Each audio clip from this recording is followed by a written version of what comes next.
Skyline Airport on a bustling Tuesday morning buzzed with the noise of families dragging rolling suitcases, business travelers glued to their phones, and children scampering ahead of weary parents. The aroma of coffee from a nearby Starbucks mingled with the sound of flight announcements over the loudspeaker, creating a chaotic yet familiar scene. Colonel Marcus Evans, 42 years old, stepped into the main terminal, his polished military boots clicking rhythmically against the cold marble floor. His olive-green uniform gleamed with medals of honor, each one a story of courage and sacrifice. But his eyes carried a deep sadness, his shoulders slightly slumped under the weight of the responsibility he bore. Today, he was escorting the remains of Private First Class Ethan Carter, a 20-year-old soldier who had died in a mission in the Middle East, leaving behind a grieving family and unfinished dreams. Marcus adjusted his military cap, his fingers trembling slightly as he recalled his promise to Ethan's mother. "I'll bring him home safely, I swear." He told himself, "This isn't the first time I've done this, but why does it always feel so heavy? Ethan deserves to be honored, not forgotten." Marcus approached the check-in counter of SkyHigh Airlines, where a long line of people waited, their murmurs blending with the tapping of keyboards from the staff. He set down his military orders and ID, his gaze calm but resolute. The agent at the counter, Emily Watson, 27 years old, looked up at him, her eyes flickering with a moment of hesitation as they scanned his uniform. "Hello, sir," she said, her voice polite but tinged with tension. "Could you show me your documents again?" Marcus slid the papers toward her, watching her closely, the sideways glance at her coworker, the subtle frown, and the way she straightened her posture as if bracing for a bigger issue. "I'm Colonel Marcus Evans," he introduced himself, his voice low but clear. "I'm escorting the remains of Private First Class Ethan Carter. All my paperwork is in order. I need to ensure this flight goes smoothly." Emily bent over her computer, typing something, but her eyes wavered, her hands gripping the edge of the counter as if trying to hide her anxiety. "Sir, I understand," she said, her voice trailing off, "but there's an issue with your ticket." Marcus furrowed his brow, a mix of surprise and disappointment flashing in his eyes. "What issue?" he asked, his voice still calm but sharper now. "Do you understand what I'm doing here? This is the body of a soldier, a man who died for this country." Emily took a step back, her gaze avoiding Marcus's, thinking to herself, "I'm just following protocol, but why does this feel so wrong?" She turned to her coworker, John, 35 years old, whispering, "John, can you check this for me? He's military, but the boss said to double-check people like him." John glanced at Marcus, his eyes cold, his whisper sharp. "Just stick to the rules, Emily. Don't let emotions get in the way." Marcus overheard and memories flooded back. The image of his father, also a serviceman, being refused service at a restaurant just because of his skin color, with the cold words, "People like you don't belong here." Marcus clenched his fist, his voice icy. "I need a clear answer, Ms. Watson. This isn't a personal flight, this is a military mission." Emily swallowed hard, her eyes filled with panic. I'll check again, sir." But Marcus knew, this wasn't about the paperwork. Emily returned after a few minutes, her face pale, her hands trembling as she tried to maintain a forced smile. "Mr. Evans, sir," she said, her voice soft and shaky. I'm so sorry, but we can't allow you to board this flight. It's a security regulation." Marcus tilted his head, his gaze icy, his voice still calm but laced with pressure. "Security regulation? Can you be more specific? I've escorted the remains of soldiers on dozens of flights before, and there's never been any so-called security regulation stopping me. Explain to me, exactly what is this regulation?" Emily took another step back, her eyes wavering, thinking to herself, "I don't want to make a scene, but the boss told us to double-check people like him." She stammered, I don't have the authority to override the regulation, sir. It's an additional security measure." Marcus clenched his fist, memories of his father flooding back, the image of his father standing outside a restaurant, eyes brimming with tears, refused service just because of his skin color, with the cold words, "People like you don't belong here." He told himself, I swore I'd never let anyone be treated like that again, especially not today, not when I'm bringing Ethan home. He looked straight into Emily's eyes, his voice cold but weighty. Ms. Watson, you're denying a military mission. A mission to bring a soldier who gave his life back to his family. Do you understand that? Do you know Ethan's family is waiting for him on the other side? Emily lowered her head, her eyes welling up, her voice choked. I understand, sir, but I can't. I'm just following orders. Behind Marcus, the line of people began to murmur, the atmosphere in the airport terminal growing heavy. A middle-aged man in a suit, Robert, 45 years old, whispered to his wife, "Are they giving him a hard time?" "He's a soldier." His wife, Linda, nodded, her voice filled with indignation. "This is a disgrace. He's escorting the body of a fallen soldier. They can't do this." A young woman, Sarah, 24 years old, pulled out her phone, whispering to her friend, "I'm going to record this. Something's not right here." Sarah raised her phone, starting to film, her voice trembling. "Everyone, I'm at Skyline Airport, and this airline is refusing to let an Army colonel board. He's escorting the remains of a soldier who died for our country." An older man, Charles, 65 years old, wearing a USMC veteran cap, stood a few steps away and overheard Sarah's words. He stepped forward, his voice low but brimming with anger. "What did you say?" "They're refusing a colonel escorting a fallen soldier's remains. I served 30 years in the military, and I've never seen a disgrace like this. You," he pointed at Emily, his voice booming like thunder, "don't you have any shame?" Emily's face went white, her eyes darting, thinking to herself, "What have I done? I didn't want this, but I had no choice." She stammered, I'm just following the rules, sir. I didn't mean to offend." Marcus didn't move, his shoulders still squared, his gaze locked on Emily. "Rules," he repeated, his voice icy. "I don't care about your rules.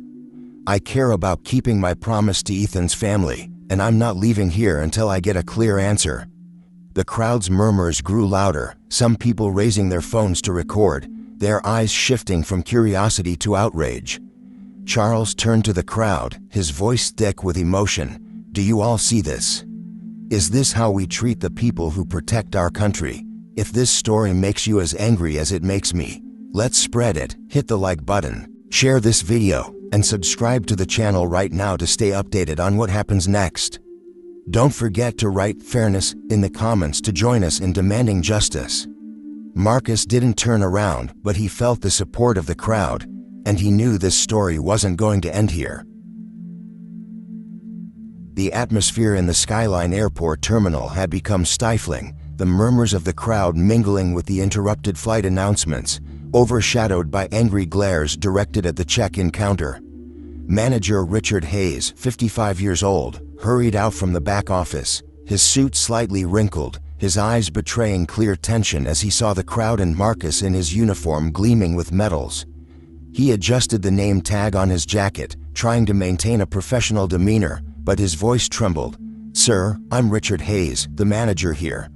I apologize for the inconvenience, but we have strict security regulations. Specifically, we're required to conduct additional checks on passengers from certain regions or demographics to ensure safety." He paused, his eyes wavering, thinking to himself, "I shouldn't have said that, but I don't have any other choice." Marcus tilted his head, a restrained fire of anger flaring in his eyes, his voice sharp as a blade. "Certain regions are demographics. What do you mean? Are you saying because I'm black, I'm considered a security threat, even though I'm Colonel Marcus Evans, escorting the remains of Private First Class Ethan Carter, a soldier who died for this country?" The crowd fell silent for a second, then erupted with shouts of outrage. Sarah, the young woman live streaming, yelled into her phone, "Did you all hear that? They're refusing him because of his skin color. This is unacceptable injustice." Charles, the Marine veteran, slammed his hand on the counter, his voice roaring. "What did you just say? You dare talk like that to an Army colonel? Don't you have any self-respect?" Richard's face went pale, sweat streaming down his forehead, his eyes panicked as he realized he'd said something he shouldn't have. No, sir, that's not what I meant," He stammered, his voice shaking. I'm just following instructions from higher ups. We have to conduct additional checks to ensure the safety of all passengers. Marcus took a step forward, his gaze piercing through Richard, his voice icy. Ensure safety? You think I'm a threat? I fought in Afghanistan, I earned medals for saving dozens of soldiers' lives. And you dare call me a threat because of my skin color? The crowd exploded, shouts ringing out. Let him fly. This is a disgrace. SkyHigh Airlines, you should be ashamed. Marcus didn't stop. He pulled out his phone, dialing his assistant, Clara, right in front of Richard and the seething crowd. Clara, he said, his voice ringing like a command in the chaotic space. This is Colonel Marcus Evans at Skyline Airport. SkyHigh Airlines just refused to let me board while escorting the remains of Private First Class Ethan Carter, citing additional checks because of my skin color. Notify the Department of Defense immediately. I need their intervention now. The crowd erupted again, applause mixing with cheers. Sarah turned back to her phone, her voice trembling with emotion. He just called the Department of Defense. Everyone, this is about to get huge. Richard stood frozen, his face ashen, his hands trembling as he tried to speak. Sir, please calm down, we'll resolve this right away. But Marcus didn't waver, his gaze cold. Calm down? Ethan's family is waiting for him, and you've delayed my promise to them. You will be held accountable for this. He recalled the look in Ethan's mother's eyes, brimming with tears but full of hope as she said, "Bring my boy home, Colonel." He told himself, I won't fail, not ever. The situation had now spiraled beyond SkyHigh Airlines' control, and a storm was coming. Just 20 minutes after Marcus's call, the Skyline Airport loudspeaker crackled with an urgent voice. Flight 452 to Dallas will be delayed to address an emergency issue. The crowd hadn't dispersed, their eyes fixed on the check-in counter, where Richard and Emily stood frozen, their faces pale as if they'd just received devastating news. A man in a black suit, wearing a Department of Defense badge, strode into the terminal with a brisk gait, his expression stern. He introduced himself. I'm Major Daniel Brooks, from the Department of Defense. We've been informed about this incident. He turned to Marcus, his voice low but commanding. Colonel Evans, we've arranged a private military flight to take you and the remains of Private First Class Carter to Dallas. The plane is waiting on the tarmac. Marcus nodded, his eyes softening slightly, his voice low but filled with emotion. Thank you, Major Brooks. I just want to keep my promise to Ethan's family. Nothing can stop me. He turned to Richard, his voice cold. You delayed my mission because of an unjust regulation. Do you realize that? Richard bowed his head, sweat beading on his forehead, his voice trembling. Sir, I'm sorry. I didn't realize the severity of the issue. I was wrong to follow instructions without thinking. Emily stepped forward, her eyes brimming with tears, her voice choked. I'm sorry too, Mr. Evans. I couldn't even look you in the eye at first. I was just following protocol, but I know that's no excuse. I'm deeply ashamed. Charles, the Marine veteran, stood nearby, nodding with a proud look in his eyes, his voice warm. You did good, Colonel. You fought for justice, not just for you, but for all of us. Marcus looked at Charles, his eyes glinting with emotion, and said, Thank you, sir. It was everyone's support that helped me complete this mission. He turned to the crowd, his voice ringing with inspiration. If this story makes you believe in the power of unity, join us in spreading the message of fairness.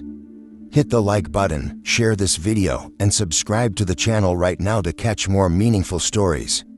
Don't forget to write fairness in the comments to stand up for justice. Emily told herself, her gaze fixed on her trembling hands. I'll never let this happen again.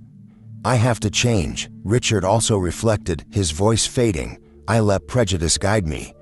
I have to do what's right from now on. Marcus adjusted his military cap and walked out with Major Brooks, his heart feeling lighter. Skyline Airport gradually quieted as Marcus Evans and Major Daniel Brooks left, heading toward the private military flight to escort the remains of Private First Class Ethan Carter. When the plane landed at the military airfield in Dallas, Ethan's family was waiting on the tarmac, their eyes filled with anticipation mixed with grief. Ethan's mother, Helen Carter, 48 years old, stood between Ethan's siblings, her hands trembling as she clutched a framed photo of her son. As the casket was brought down, she stepped forward, her voice choked. "My boy, you are home." She turned to Marcus, her eyes brimming with tears. "You kept your word, Colonel." "I don't know how to thank you." Marcus bowed his head, his voice low. "It was my duty, ma'am." "Ethan deserves to be honored." Ethan's younger brother, Ethan Jr., 16 years old, whispered, "He was always my hero." Marcus placed a hand on the boy's shoulder, his eyes shining with empathy. "He's a hero to all of us." Marcus stood with Ethan's family at the funeral in Dallas, the faint sunlight glinting off the neatly folded American flag handed to Ethan's mother, Helen Carter. She clutched the flag, her eyes wet with tears, whispering, "Thank you, Colonel. You kept your promise." Marcus nodded, his eyes heavy, thinking to himself, "I did it, Ethan, you are home." He remembered his father, also a serviceman, who once said, "Never let injustice win, Marcus." Today, he had honored his father's words, not just for Ethan but for all those who had ever been treated unfairly. Under the fading sunset in a quiet Dallas suburb, the Carter family's small house stood silently, white daisies placed at the doorstep still fresh as a tribute to Ethan. A black car bearing the SkyHigh Airlines logo pulled up, and the door opened to reveal Margaret Lewis, 50 years old, the airline's director of public relations. She stepped out, clutching a large bouquet of white lilies, a symbol of loss and respect, alongside a small wooden box containing a letter and a symbolic compensation. Her hair was neatly tied back, but her eyes were red-rimmed, shimmering with deep remorse. She knocked on the door, her heart pounding, thinking to herself, "I can't undo their pain, but I have to do what's right." Helen Carter, 48 years old, opened the door, her face etched with grief, her hands trembling as she held a framed photo of Ethan. "Mrs. Carter," Margaret said, her voice catching, "I'm Margaret Lewis, from SkyHigh Airlines. We're here to apologize for the delay in bringing Ethan home, for the injustice Colonel Evans had to endure." She handed over the bouquet, her eyes welling up. "We were wrong. I can't imagine your pain, but I want you to know we're deeply sorry." Helen took the flowers, her eyes red, her voice soft but sharp. "You're right. You can't understand. I lost my son, and you delayed his final journey." She paused, taking a deep breath, her voice softening. "But I thank you for coming here in person." Margaret bowed her head, her voice trembling. "We've sent a small compensation to support your family, and a letter of apology to Colonel Evans. We also want to thank him for his patience and courage that helped us see our mistake." She handed over the wooden box, inside which was a handwritten letter. "Dear Colonel Evans, we apologize for the injustice you faced. Thank you for fighting for justice, helping us change." Helen looked at the letter, thinking to herself, Ethan would be proud to know someone like the Colonel stood up for his values. She nodded, her eyes softening. "Keep your promise. Don't let any other family go through what we did." Margaret nodded, her eyes blurry with tears. "I swear, ma'am." The story of Colonel Marcus Evans stretched far beyond Skyline Airport, becoming a flame that inspired millions across the country. Sarah's livestream didn't just go viral with the hashtag Justice for Ethan topping Twitter. It sparked a movement demanding fairness in society. Veterans organizations held workshops, schools discussed the value of respect, and people everywhere shared Marcus's story as a reminder. Injustice cannot survive when we dare to speak out. SkyHigh Airlines, under public pressure, not only changed its policies but also launched a fairness training program for all employees. Emily and Richard, who had caused the delay, now participate in public talks, sharing the lesson they learned. "We were wrong, and we want to change, so no one else has to suffer like Colonel Evans." Marcus stood at the Dallas cemetery, the evening sun casting light on the headstone bearing Ethan Carter's name. He placed a white daisy on it, thinking to himself, "You're at peace, Ethan, and you helped change the world." He remembered his father, who taught him, "Justice doesn't come easy, Marcus. You have to fight for it." Today, he had kept his promise not only to Ethan's family but to the values he always upheld. Marcus's journey is proof that justice doesn't come from punishment alone, but from the unity of those who dare to stand for what's right. SkyHigh Airlines' transformation, the crowd support, and millions of voices on social media proved each of us has the power to make a difference. Fairness isn't a gift that comes naturally, it's a flame that must be nurtured by courage, persistence, and compassion. This story isn't just Marcus's or Ethan's victory, it's a victory for all of us when we choose to stand for justice. Do you believe your voice can change the world? Join us in continuing this journey. Hit the like button, share this video, and subscribe to the channel right now to catch more inspiring stories. Don't forget to write "fairness" in the comments to spread the message of a fairer world.